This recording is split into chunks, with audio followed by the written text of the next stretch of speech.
Hi everybody, my name is Sang and I'm Altaholik. Welcome back to the channel. Today I'm going to discuss how you can navigate your EQEMU server files directly on your computer. In this case I'm on Linux, but I'll show you guys the Windows side. Unfortunately I had to install Windows and a VM just so I can kind of show you guys how to do it. I hate messing with Windows, but I'll show you guys in a minute. So just to clarify, let me show you guys real quick. Okay, so this is my file explorer on Linux. I'm on Linux Mint if anybody's curious. See my downloads, my local folders on my local computer. So what I did was I mounted my EQEMU directory right here. You guys can't really see that, can you?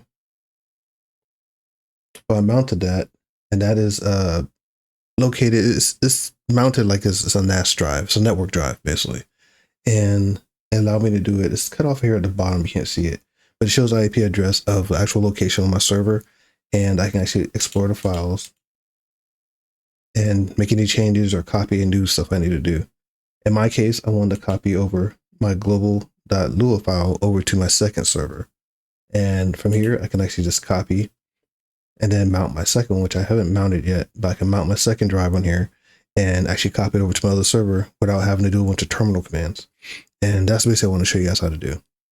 So give me a second here. Okay, I'm on my Windows 10 VM, and I'm going to show you guys how to do it from the Windows side, and then I'm going to show you guys how to do it from the Linux side. All right, so Copilot says go ahead and download WinFSP. I'm not sure what that stands for. What I did is I went to this first one here. You guys can see that okay. And if I got to download this one first, we'll do this.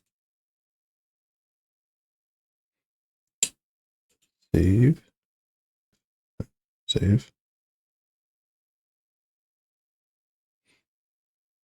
All right. It says I have to download SSHFS first.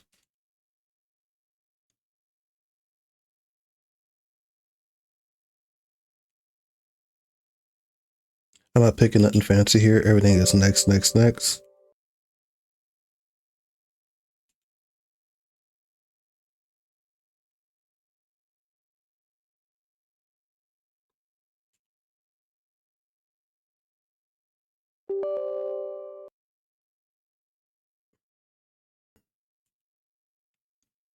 All right, so all I did was install both of those things.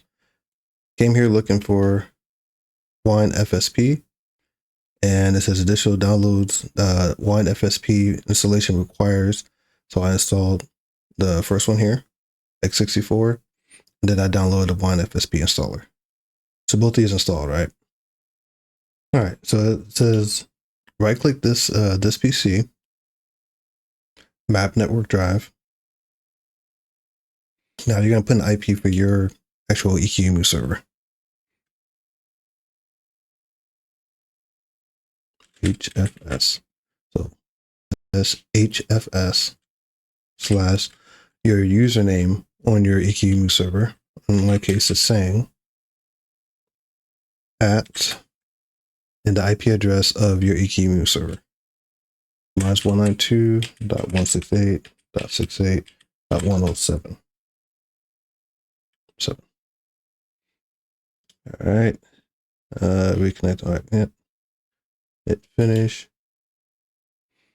And my password. Your password that you use to actually SSH over to your EQEMU server. Hit remember me. Hit OK. It's attempting to connect. Bam. There you go. Now, in the directions from Copilot, it says you have to give it a directory letter or a drive letter. In this case, it automatically did it. You see right here. It's already set to Z drive. So that's it. It's mounted here. I open it up and navigate to the directory like I showed you on Linux. Work your way through, and you can go ahead and modify your files or whatever you got to do. That way you don't have to use a bunch of terminal commands. I mean, it's good to know the terminal command line, or whatever, but it's, in this case, keep it for everyday users. I think that's very useful. All right, give me 1 second, right back. I'll show you the Linux side.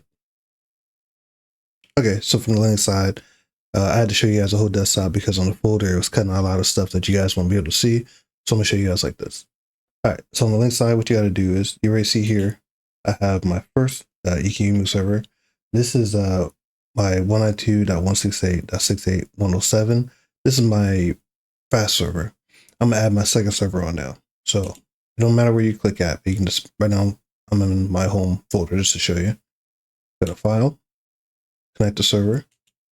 Now I'm using Nemo. It might be different on different distros, but I'm pretty sure it's similar.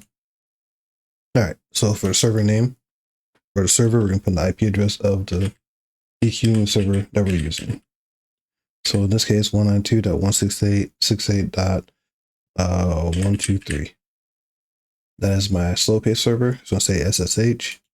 And where I'm going to mount it at is home. So /home / your username saying at yeah / akk-stack. So I can mount it anywhere on my server, but in this case I'm only going to akk-stack because that's the only thing I'm going to be messing with on my server. So /home / saying / akk-stack. All right, the username is going to be saying, or whatever your username is when you log in, and your password. Remember password, hit connect.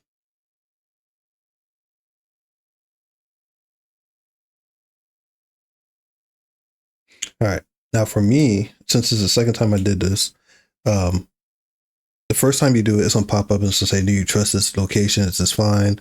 And you can hit OK or accept or whatever, and then it'll do this for you. So now that I have it here, what I did on my computer was I went to it, hope you can see it here, and added to bookmarks. Bam, right here. Is that it? Right here. Right here, the one that's saying on it. I'm gonna rename it so I know the difference. Two. Okay. There. So now I have access to both of my my server directories. Now in this case, if I want to, I can go this one, I can open this one in a new tab, and I can go to akk-stack, and I can move files around.